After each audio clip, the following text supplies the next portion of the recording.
l'Afrique s'invite aussi au Festival de Cannes et c'est bien heureux. Alors pas en compétition officielle cette année, malheureusement, mais le continent se rattrape dans les catégories parallèles, à l'instar d'un certain regard où a été projeté mardi Benimana, un film rwandais de Marie-Clémentine Dussabé-Jambeau. Le film nous plonge dans le Rwanda post-génocide en 2012. On suit le parcours de Vénéranda, une survivante confrontée à son passé et à celui de sa fille Benimana. On vous aperçoit, bonjour Samantha Bifo, vous êtes la productrice depuis la croisette de ce film Benimana donc, qui a été projeté. D'abord, comment est-ce que vous avez vécu votre première projection mardi à Cannes? Comment ça s'est passé? Ça s'est passé incroyablement bien. J'étais complètement en sens déconnectée, mon corps et mon esprit étaient dissociés parce que on a senti vraiment une très très très très grande émotion dans toute la salle. Tout le monde était ému. Et puis surtout, on avait la délégation rwandaise et celle du Gabon qui étaient ensemble à ce moment-là. Et c'était vraiment incroyable de pouvoir partager ce moment-là. Les acteurs découvraient aussi pour la première fois le film à l'écran. Donc c'était vraiment beaucoup, beaucoup d'émotions à tous les niveaux. Et j'ai l'impression, en tout cas, qu'on a une très belle standing ovation et que ça avait vraiment, comme je dis, le public était connecté, que voilà, tout le monde était vraiment dans une très, très forte émotion. Donc c'était, voilà, Il y a eu une réaction, j'ai donc il y a adoré. une réaction du public à la fin de la projection, c'est ça, standing ovation. Tout à fait, standing ovation. Et après la sortie de la salle, donc, je voulais parler à la réalisatrice pour leur dire à quel point, pour lui dire merci. Ça qui m'a beaucoup marqué, beaucoup lui disaient merci. Hmm. Donc, voilà. Oui, c'est pourtant un film très difficile, hein, puisque vous parlez du génocide, des Tutsis. Le film se déroule dans les années 2010-2012, hein, pour être précis.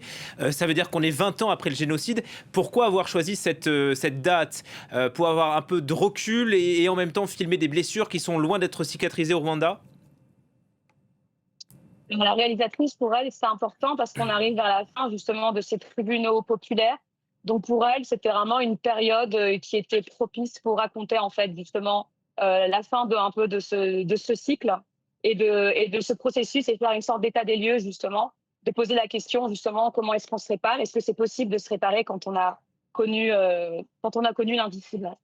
Est-ce que vous pouvez nous parler de ces procès populaires traditionnels qu'on va revoir à l'image? Est-ce qu'ils s'ajoutent aux tribunaux du Rwanda? Est-ce que c'est une sorte de justice parallèle après le génocide qui s'est mis en place? Ils sont partis sur des tribunaux populaires justement pour permettre aux populations justement de se juger parce que la particularité du génocide rwandais, c'est que c'était un génocide un peu incestueux où des personnes de la même famille, du même village ont pu s'entretuer.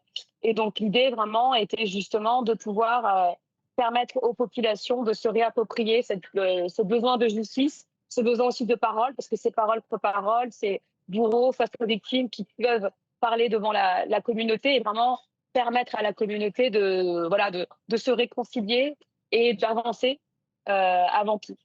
Et Vénéranda, que l'on voit ici à l'image, donc décide, elle, de pardonner à ses bourreaux, alors que sa sœur, qui participe au tribunal, refuse.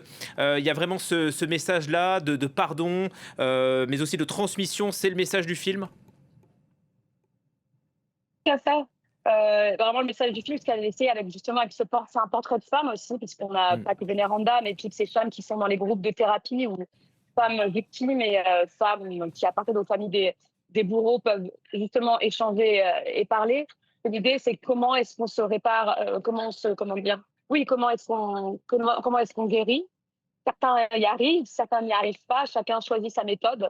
Et l'idée, justement, avec la nouvelle génération qui est représentée par Tina, par la fille de Néranda, c'est justement cette vraiment volonté d'avancer, parce que la génération n'a pas connu justement le génocide, mais malgré tout, à ce poids un peu silencieux de ses parents qui ne parlent pas, beaucoup de silence, mais qui tentent d'avancer. Donc, justement, sans vouloir spoiler l'histoire, justement, le conflit qu'il va y avoir entre Vénéranda et Tina va permettre à Vénéranda de pouvoir regarder les blessures de son passé et de pouvoir éventuellement enfin vraiment les penser et avancer de l'avant et aller de l'avant.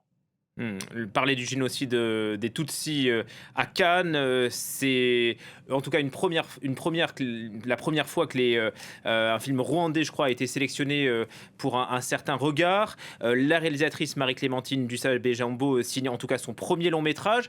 Comment est-ce que vous voyez l'évolution du cinéma, africain? Est-ce qu'il est en train de sortir d'un long sommeil? Est-ce qu'il a une meilleure représentation aujourd'hui dans le monde?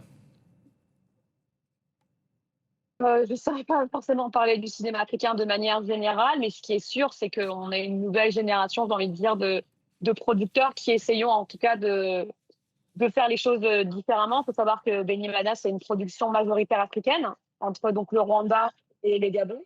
C'est une coproduction nord-sud avec la France et la Norvège. Et c'est vrai que par exemple, dans notre cas spécifique, on a vraiment tenu à essayer de garder le contrôle financier sur le projet, de rester capitaine du navire, justement parce qu'on voulait raconter une histoire telle que Marie-Clémentine avait envie de le raconter, à la manière rwandaise, dans sa narration, qui pouvait déstabiliser certains lors des phases de développement. Et donc, j'ai envie de dire que je ne pourrais pas parler de la tech en général, mais dans notre cas, on a vraiment essayé de changer un peu le système et de produire le film différemment. Et c'est pour ça que ça a pris beaucoup de temps, 13 ans. Mais voilà, on est super contents parce qu'on a gardé le contrôle et narratif et financier du projet jusqu'au bout. Oui, c'est vrai que le film a duré, en tout cas le projet a duré 13 ans. Un dernier mot sur la sortie de ce film. Il se fera quand? On imagine qu'il sortira au Gabon et au Rwanda. Bien sûr, c'est extrêmement important. On n'a pas encore de date, on attend finalement Cannes pour après discuter avec nos distributeurs et vente internationale et on verra. Mais bien évidemment on va le sortir au Gabon et au Rwanda et je pense même que je suis plus excitée de le sortir au Rwanda qu'à Cannes parce que le public rwandais va découvrir ce film qui part d'une part tellement importante de leur histoire et j'ai vraiment hâte de voir les réactions parce que j'ai vraiment le sentiment qu'on a fait un film important et qui a peut-être ouvrir un dialogue, une discussion et guérir aussi beaucoup. Et on a hâte de le voir également ici à Paris. Merci.